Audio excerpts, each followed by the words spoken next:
So we're going to be reading the poem The Flurry in Stag's Leap by Sharon. Okay, The Flurry. When we talk about when to tell the kids, we are so together, so concentrated. I mutter, I feel like a killer. I'm the killer. Taking my wrist, he says, holding it. He's sitting on the couch, the worn indigo chintz around him, rich as a night tide with jellies. I'm sitting on the floor. I looked up at him as if within some chamber of matedness, some dust I carry in me. Tonight, to breathe its Magellanic field is less painful, maybe because he's drinking a wine where I was born, grown where I was born. Fog, eucalyptus, sempervirens, and I'm sharing a glass with him. Don't catch my cold, he says. Oh, that's right, you want to catch my cold. I should not have told him that. I tell him I will try to fall out of love with him, but I feel I will love him all my life. He says he loves me as the mother of our children, and new troops of tears mount to the acrobat platforms of my ducks and do their burning leaps. Some of them jump straight sideways, and for a moment I imagine a flurry of tears like a wire of knives thrown at a figure to outline it. A heart spurt of rage. It glitters. In my vision, I nod to it. It is my hope. Okay, so from the beginning.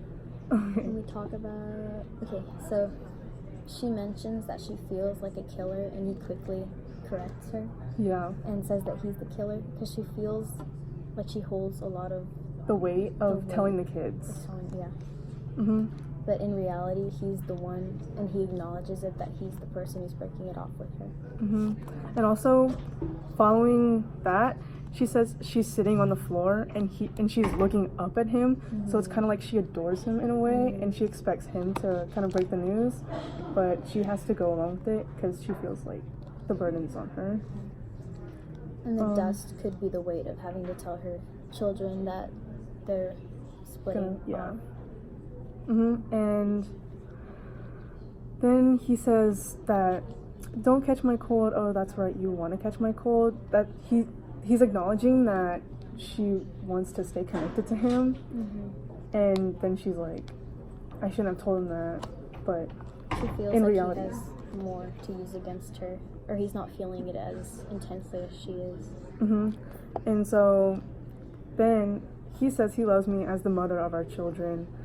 So she loves him romantically still, but the guy doesn't really feel the love anymore. He just loves her kind of platonically, just as the mother of his kids. Yeah, she loves him for him, and he has lost that love that she's had for him as a person, and he only loves her because of the kids. That's their only connection. He feels like that's the only way that he can love her now. Yeah. Okay, and that hurts her. Yeah. So also, basically the overall tone is she's kind of desperate, because remember, she's sitting on the floor and she's looking up at him, so it's kind of like she's in a begging position. Mm-hmm. She's really desperate for him to love her, but it's just not going to work out. Yeah. So that's like the overall tone, and she really wants him to reciprocate her feelings, like, to her, but yeah. Yeah, and then for the overall meaning of the entire poem, it's just that she wants to be loved as she's loving other people, and she's not receiving that love. So the poem is just